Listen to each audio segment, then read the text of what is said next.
4 శ్వేతాశ్వములు లాగుతున్న అద్భుతమైనటువంటి రథం మీద నరనారాయణులుగా శ్రీకృష్ణార్జునులు యుద్ధభూమిలోకి ప్రవేశించారని, ముందుగా భగవంతుడైన శ్రీకృష్ణ పరమాత్మ పాంచజన్యం అనే మహాశంఖాన్ని పూరించారని, వెంటనే ఇంద్రుడి అంశతో జన్మించిన పంచపాండవులలో 3వవాడైన అర్జునుడు దేవదత్తం అనే శంఖాన్ని పూరించాడని, తదనంతరం వాయుదేవుడి అంశతో జన్మించిన పంచపాండవులలో 2వవాడైన భీముడు పౌండ్రం అని పిలువబడే శంఖాన్ని పూరించాడని, తర్వాత యమధర్మరాజు అంశతో జన్మించిన పంచపాండవులలో పెద్దవాడు మరియు మొదటివాడైన ధర్మరాజు అనంత విజయం అని పిలువబడే శంఖాన్ని పూరించాడని, అనంతరం అశ్వినీ దేవతలు అంశతో జన్మించిన పంచపాండవులలో 4వ మరియు 5వ వారైన నకులుడు, సహదేవుడు సుఘోషం మరియు మణిపుష్పకం అని పిలువబడే శంఖాలను క్రమక్రమంగా పూరించారని,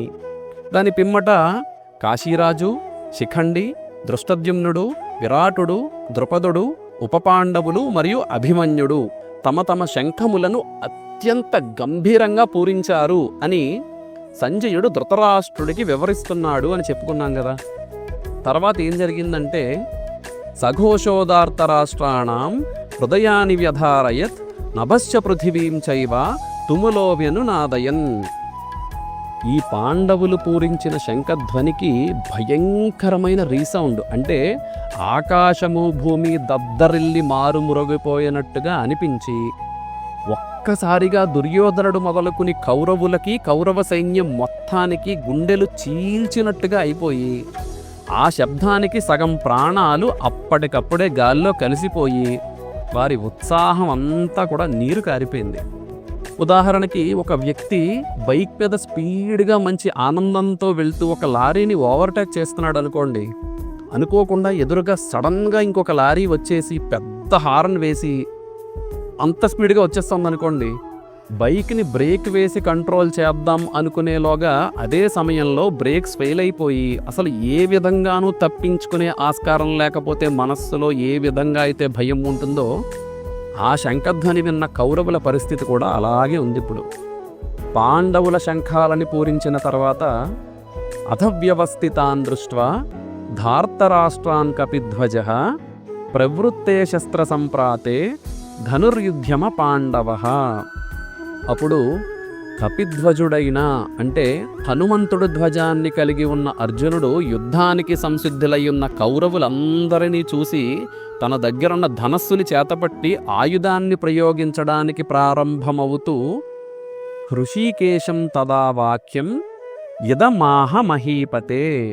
శ్రీకృష్ణుడితో అర్జునుడు ఈ మాటలను పలికాడు, ధృతరాష్ట్ర మహారాజా అని సంజయుడు చెప్తున్నాడు. అర్జున ఉవాచ సేనయోరుభయోర్మధ్య రథం స్థాపయమేచ్యుత యావదేతాన్ నిరీక్షేహం యోద్ధు కామానవస్థితాన్ ఖైర్మయా సహయోధవ్యం అస్మిన్ రణసముద్యమే. అర్జునుడు ఏమని చెప్తున్నాడో కనుక చూస్తే, ఓ కృష్ణ, ఈ యుద్ధారంభములో అంటే ఈ యుద్ధ ప్రారంభములో నేను అసలు ఎవరితో యుద్ధం చేయాలో వారిని నేను ఎక్కడి నుండి స్పష్టంగా చూడగలనో అలాంటి చోటైన ఈ 2 సేనల మధ్యన నా యొక్క రథాన్ని నిలుపుము అని వలుకుతున్నాడు అర్జునుడు కృష్ణుడితోటి. శత్రువుతో పోరాటం ప్రారంభించడానికి ముందే ఆ శత్రువుల గురించి తెలుసుకోవడం అంటే వారు ఎంతమంది ఉన్నారో, ఎవరెవరు ఉన్నారో, వారు ఎంత పరాక్రమవంతులో ముందుగా తెలుసుకోవడం ఉత్తమ యోధుని యొక్క గొప్ప లక్షణం. మనం రోగంతో హాస్పిటల్కి వెళ్ళామనుకోండి, డాక్టర్ వెంటనే ఏదో ఒక మందు చేతిలో పెట్టేసి వెళ్ళిపోయి వేసుకోమండు. ఆ రోగాన్ని పూర్తిగా డయాగ్నైజ్ చేసి ఎప్పుడు వచ్చింది, ఎన్నిసార్లు వచ్చింది అనే హిస్టరీ అంతా చూస్తాడు. దాని సిమ్టమ్స్ చూసి దానికి సరైన మందు ఇస్తాడు. అప్పుడు రోగం నయమవుతుంది. అలాగే రాజకీయంలో కూడా ప్రత్యర్థిని ఎదుర్కొనేటప్పుడు ప్రత్యర్థి ఎంత బలంగా ఉన్నాడు, సమాజంలో ఎలాంటి పనులు చేశాడు, వాడి వెనకాల అసలు ఎవరెవరు ఉన్నారు, వాడి వ్యూహం ఏంటి అని తెలుసుకుని పోరాటం చేసిన అభ్యర్థి తప్పకుండా గెలుస్తాడు. ఇక్కడ అర్జునుడు కూడా అదే గమనించడానికి 2 సేనల మధ్యన రథాన్ని నిలపమని కృష్ణుడిని కోరుతున్నాడు. ఇంకా అర్జునుడు ఏమేం పలుకుతాడో తర్వాత వీడియోలో చూద్దాం. జై శ్రీరామ్, హరే కృష్ణ.